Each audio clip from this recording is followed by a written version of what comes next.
우리는 지난 한 주간 복음서 기자들이 바라본 십자가의 예수에 대한 말씀을 묵상하였습니다. 그리스도의 고난에 동참하는 성도는 후회와 뉘우침이 아닌 진정한 회개의 열매를 맺어야 한다는 것, 하나님은 죄 없는 예수님에게 많은 사람의 죄를 담당하게 하셨다는 것, 흰놈의 골짜기에 가야 될 우리를 하나님께서 예수의 핏값을 지불하시고 살려주셨다는 것, 마태가 전하는 십자가의 복음입니다.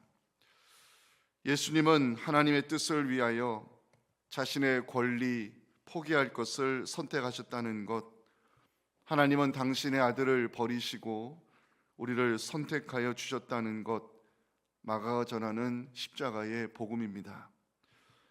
우리는 예수님처럼 고통의 문제를 가지고 하나님 앞에 나아가 기도해야 한다는 것, 하나님은 기도자를 도우시고 감당할 수 있는 힘과 능력을 부어주신다는 것, 성도는 슬픔의 웅덩이에 빠져 있지 말고 일어나 기도해야 한다는 것, 누가가 전하는 십자가의 복음입니다.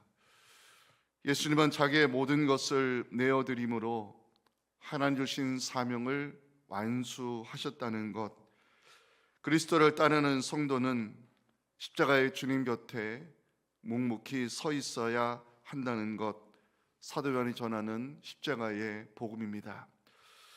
안타깝게도 신약 성경의 중요한 저자인 사도 바울은 예수님이 순환당하시는 장면을 성경에 기록하지 못했습니다. 예수님께서 체포당하시고 사르딘 공에 끌려가 신문당하시고 로마 군인들에게 끌려가 조롱을 당하시고 채찍에 맞으시며 십자가에 달려 죽으시는 과정을 사도 바울은 성경에 담지 못하였습니다.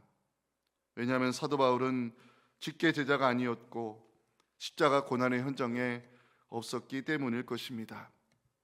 하지만 사도 바울은 예수님의 십자가 죽음에 대하여 누구보다도 그 의미와 중요성을 성경의 기록으로 남겨놓았습니다. 사도 바울이 전하고자 싶어하는 복음이 무엇일까? 자신의 복음을 전하는 것은 그리스도의 십자가 죽음이 헛되지 않게 하기 위함이라고 고린도전서 1장 17절에서 사도 바울은 고백하고 있습니다. 다 함께 읽겠습니다. 시작. 그리스도께서 나를 보내심은 세례를 베풀게 하려 하심이 아니요 오직 복음을 전하게 하려 하심이로되 말의 지혜로 하지 아니함은 그리스도의 십자가가 헛되지 않게 하려 함이라. 아멘. 오늘날 기독교의 성스러운 상징이 십자가이지만 예수님 당시 십자가는 반역자, 노예들에게 선고되는 잔인한 형벌이자 가장 무서운 사형 선고였습니다. 로마 시민권을 가진 사람은 아무리 죄를 지었다 할지라도 십자가형은 선고하지 않았습니다. 로마 사람들에게 십자가는 죄인의 형벌이요 유대인에게는 피하고 싶은 것이며 이방인에게는 창피한 것이라고 고린도전서 1장 23절에서 당시 사람들이 바라보는 십자가의 시각을 보여주고 있습니다. 우리는 십자가에 못 박힌 그리스도를 전하니 유대인에게는 거리끼는 것이요 이방인에게는 미련한 것이로되, 하지만 사도 바울은 그 미련한 십자가가 우리를 구원하시는 하나님의 능력이 되었다고 고린도전서 1장 18절에서 선포하고 있습니다. 함께 읽겠습니다. 시작. 십자가의 도가 멸망하는 자들에게는 미련한 것이요 구원을 받는 우리에게는 하나님의 능력이라. 아멘.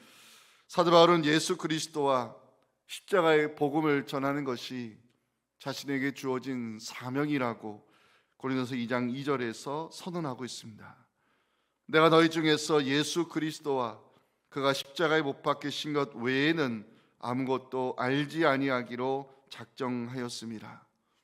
사도 바울은 예수 그리스도의 십자가 외에, 예수님의 십자가 외에 나는 자랑할 것이 없다고 오늘 본문에서 자신의 신앙을 고백하고 있습니다. 우리 함께 갈라디아 6장 14절 우리 모두의 고백으로 함께 읽었으면 좋겠습니다. 시작. 그러나 내게는 우리 주 예수 그리스도의 십자가 외에 결코 자랑할 것이 없으니 그리스도로 말미암아 세상이 나를 대하여 십자가에 못 박히고 내가 또한 세상을 대하여 그러하니라. 아멘. 사도 바울이 전하고 싶어하는 이 십자가의 도, 사도 바울이 고백하는 십자가의 예수, 오늘은 주님께서 십자가에 달려 죽으신 성금요일입니다. 할 수 있다면 오늘 이 시간부터 오후 3시까지는 금식하시면서 사도 바울처럼 예수 그리스도의 십자가 외에 결코 자랑할 것이 없다는 고백과 믿음으로 예수의 흔적을 가지고 살아가는 우리 모두가 될 수 있기를 주님의 이름으로 축원합니다. 우리 첫째 메시지 같이 읽겠습니다. 시작. 예수 그리스도는 하나님의 뜻을 따라 십자가에 죽으셨습니다. 예수님은 세상에 오신 이유가 자기 생명을 많은 사람을 살리기 위한 대속물로 주기 위해 오셨다고 마가복음 10장 45절에서 주님 말씀하셨습니다. 인자가 온 것은 섬김을 받으려 함이 아니라 도리어 섬기려 하고 자기 목숨을 많은 사람의 대속물로 주기 위해 오셨다고 주님 말씀했습니다. 예수는 십자가 죽음을 앞에 두시고 제자들에게 떡을 나누어 주시면서 이것은 너희를 위하여 주는 내 몸이라 말씀했습니다. 누가복음 22장 19절입니다. 또 떡을 가져 감사기도 하시고 떼어 그들에게 주시며 이르시되 이것은 너희를 위하여 주는 내 몸이라 너희가 이를 행하여 나를 기념하라 말씀하셨습니다. 사도 바울은 예수의 십자가 죽음을 사람들을 살리기 위하여 자신을 내주신 대속의 사건으로 성경에 기록하고 있습니다. 디모데전서 2장 6절을 다 같이 읽겠습니다. 시작.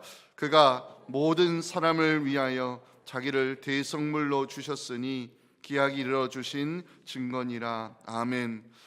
대속이 무슨 뜻이라 알고 계시리라 생각합니다.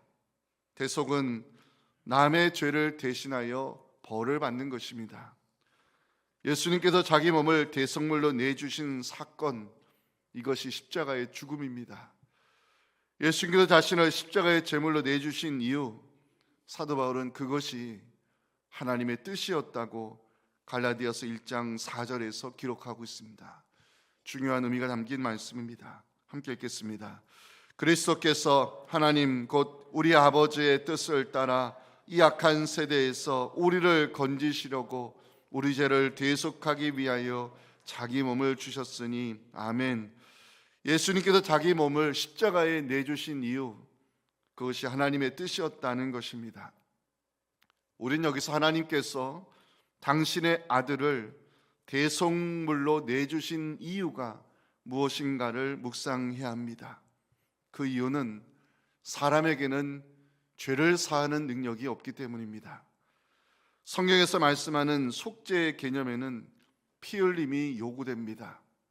레위기 17장 11절 보시면 육체의 생명은 피에 있음이라 내가 이 피를 너희에게 주어 제단에 뿌려 너희의 생명을 위하여 속죄하게 하였나니 생명이 피에 있으므로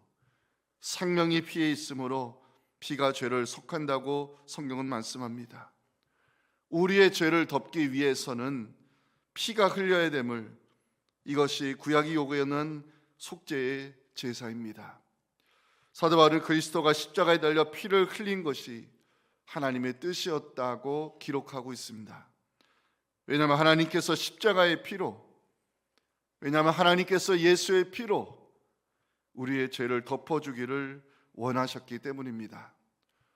로마서는 우리가 범죄한 것 때문에 예수님이 내줌이 되었다고 말씀하고 있습니다. 로마서 4장 25절입니다. 예수는 우리가 범죄한 것 때문에 내줌이 되고 또한 우리를 의롭다 하시기 위하여 살아나셨다고 로마서는 말씀하고 있습니다. 내줌, 이것이 하나님의 뜻이었고 예수님은 하나님의 뜻을 이루기 위하여 죽기까지 순종하셨다고 사도 바울은 빌립보서 2장 8절에서 이 말씀을 기록합니다. 함께 읽겠습니다. 사람의 모양으로 나타나사 자기를 낮추시고 죽기까지 복종하셨으니 그 십자가의 죽으심이라. 아멘. 하나님은 죄 없는 예수님을 죄인의 모양으로 십자가에 달려 죽게 하셨습니다. 하나님은 우리의 죄를 예수님에게 뒤집어 씌우시고 우리를 의롭다 선언할 수 있는 법적 근거를 마련하셨다고 고린도후서 5장 21절은 선포하고 있습니다. 하나님의 죄를 알지도 못하신 이를 우리를 대신하여 죄로 삼으신 것은 우리를 하여금 그 안에서 하나님의 의가 되게 하려 하심이라고 성경은 말씀합니다. 사도 요한은 하나님이 죄의 법에 매여 있던 우리를 예수의 피로 해방시키셨다고 요한계시록 1장 5절 마지막에서 이 말씀을 선포하고 있습니다. 우리를 사랑하사 그의 피로 우리 죄에서 하나님 우리를 해방시키셨다고 성경은 복음을 전하고 있습니다. 사랑하는 성도 여러분, 하나님이 예수의 피로 나의 죄를 덮어주셨음을 믿으시기 바랍니다. 예수님은 우리를 살리기 위하여 자신의 몸을 대속물로 내어주셨습니다. 십자가의 보혈로 우리의 구원을 이루신 주님을 생각하며 갈라디아서 1장 4절 5절 우리 모두 믿음의 고백으로 함께 이 말씀을 읽겠습니다. 시작. 그리스도께서 하나님 곧 우리 아버지의 뜻을 따라 이 악한 세대에서 우리를 건지시려고 우리 죄를 대속하기 위하여 자기 몸을 주셨으니 영광이 그에게 세세토록 있을지어다. 아멘. 두 번째 메시지입니다. 같이 읽겠습니다. 시작. 예수 그리스도는 율법의 저주에서 우리를 속량하기 위해 십자가에서 죽으셨습니다. 유대인들은 왜 십자가의 예수를 메시아로 인정하지 않는 것일까요? 그 이유가 신명기 21장 23절 때문입니다. 그 시체를 나무 위에 밤새도록 두지 말고 그날에 장사하여 내 하나님 여호와께서 내게 기업으로 주시는 땅을 더럽히지 말라. 나무에 달린 자는 하나님께 저주를 받았음이니라. 누가 저주를 받은 자인가? 신명기에 의하면 율법을 지키지 못하는 자들이 저주를 받을 것이라고 말씀하고 있습니다. 신명기 28장 15절 보시면 내가 만일 내 하나님 여호와의 말씀을 순종하지 아니하여 내가 오늘 내게 명령하는 그의 모든 명령과 그를 지켜 행하지 아니하면 이 모든 저주가 내게 임하며 내게 이를 것이라고 성경은 말씀하고 있습니다. 율법은 우리를 죄 아래 가둘 뿐이라고 사도 바울은 갈라디아서 3장 22절에서 이 말씀을 기록하고 있습니다.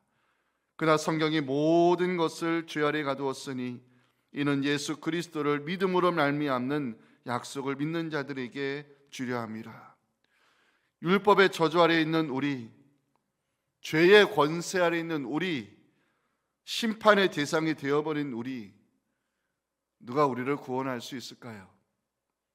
사도 바울은 예수님께서 십자가에 달려 죽으심으로 율법의 저주에서 우리를 속량하셨다고 갈라디아서 3장 13절에서 복음을 전하고 있습니다.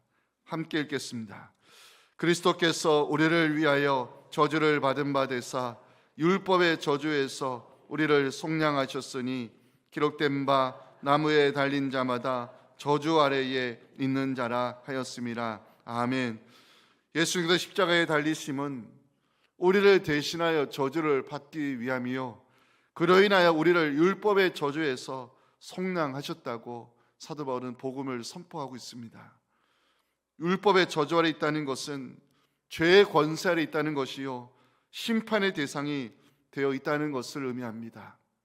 하지만 예수님께서 우리를 대신하여 저주받은 나무에 달리시고 그 피로 우리를 속량하셨다고 성경은 말씀하고 있습니다. 여기서 중요한 것은 속량입니다. 속량하다, 헬라어로 대가를 지불하여 소유권을 되찾아오다, 몸값을 대신 치르고 되찾아오다, 이것이 속량의 개념입니다.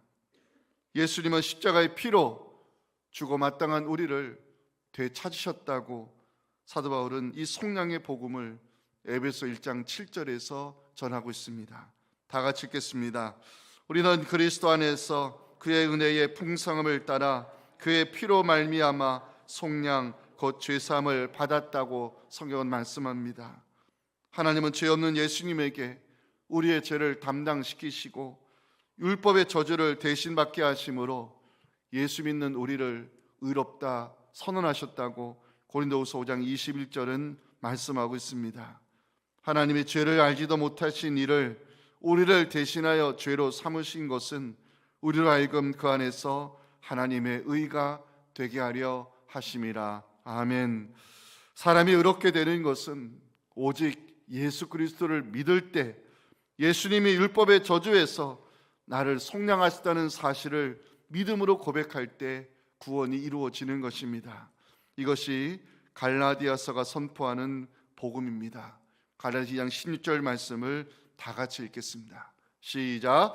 사람이 의롭게 되는 것은 율법의 행위로 말미암음이 아니요 오직 예수 그리스도를 믿음으로 말미암는 줄 알므로 우리도 그리스도 예수를 믿나니 이는 우리가 율법의 행위로서가 아니고 그리스도를 믿음으로써 의롭다함을 얻으려 함이라.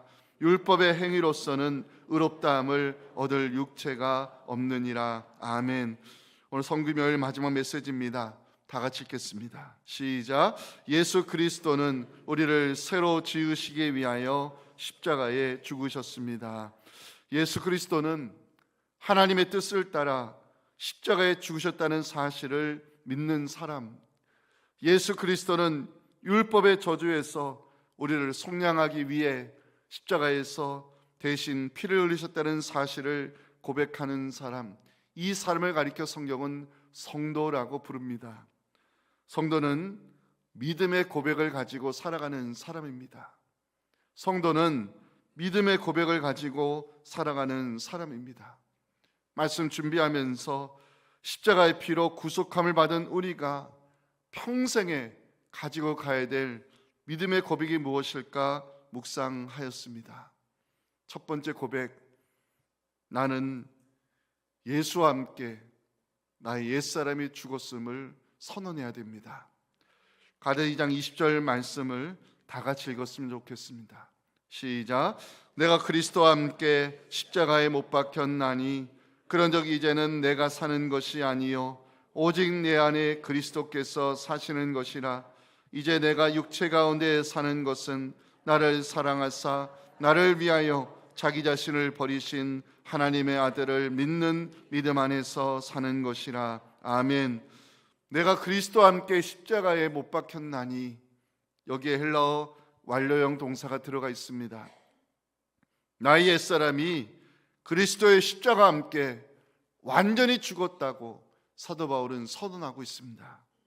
사도 바울은 나의 옛사람이 완전히 죽었다고 선언하면서 세상과도 완전히 단절되었음을 갈라디아 6장 14절에서 고백하고 있습니다. 그리스도로 말미암아 세상이 나를 대하여 십자가에 못 박히고 내가 또한 세상을 대하여 그러하니라. 유대인의 관습, 할례의 전통, 율법의 행위, 자랑스럽게 생각했던 그 모든 것들이 그리스도의 십자가와 함께 완전히 죽었다고 사도 바울은 선언하고 있습니다. 또한 사도 바울은 옛사람의 습성, 세상과의 관계가 그리스도로 말미암아 완전히 단절되었다고 고백하고 있습니다. 그리스도인은 헐었던 것을 다시 세우는 자가 아닙니다. 그리스도인은 헐었던 것을 다시 세워서는 안 된다고 갈라디아 2장 18절은 말씀하고 있습니다. 다 같이 읽겠습니다. 시작. 만일 내가 헐었던 것을 다시 세우면 내가 나를 범법한 자로 만드는 것이라. 아멘. 성도는 그리스도 안에서 새롭게 지으실 받은 사람이라고 사도 바울은 갈라디아 6장 15절에서 이 말씀을 기록합니다. 할례나 무할례가 아무것도 아니로되 오직 새로 지으심을 받는 것만이 중요하니라. 아멘. 사랑하는 성도 여러분, 이 시간 믿음의 고백으로 저를 따라하시면 좋겠습니다. 나는 그리스도와 함께 옛사람이 죽었습니다. 나는 그리스도와 함께 새롭게 지으심을 받았습니다. 이 고백을 가지고 나의 옛사람이 완전히 죽었음을 선언하며 그리스도 안에서 새롭게 지으심을 받은 귀한 존재로 살아가는 우리 모두가 되었으면 좋겠습니다.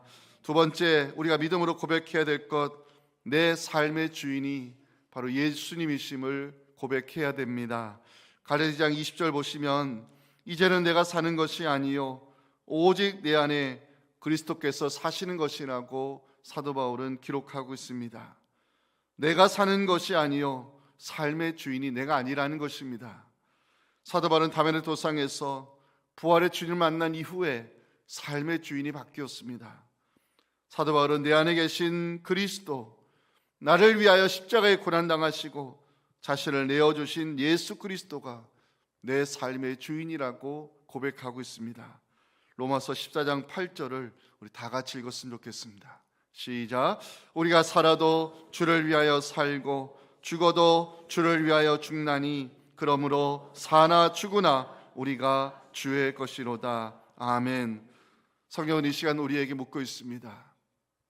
너의 삶의 주인이 누구냐고. 아직도 옛사람의 습관을 버리지 못하고 있지는 아니한지, 예수 그리스도를 주님으로 고백하면서 아직도 세상과 타협하고 있지는 아니한지 성경은 묻고 있습니다.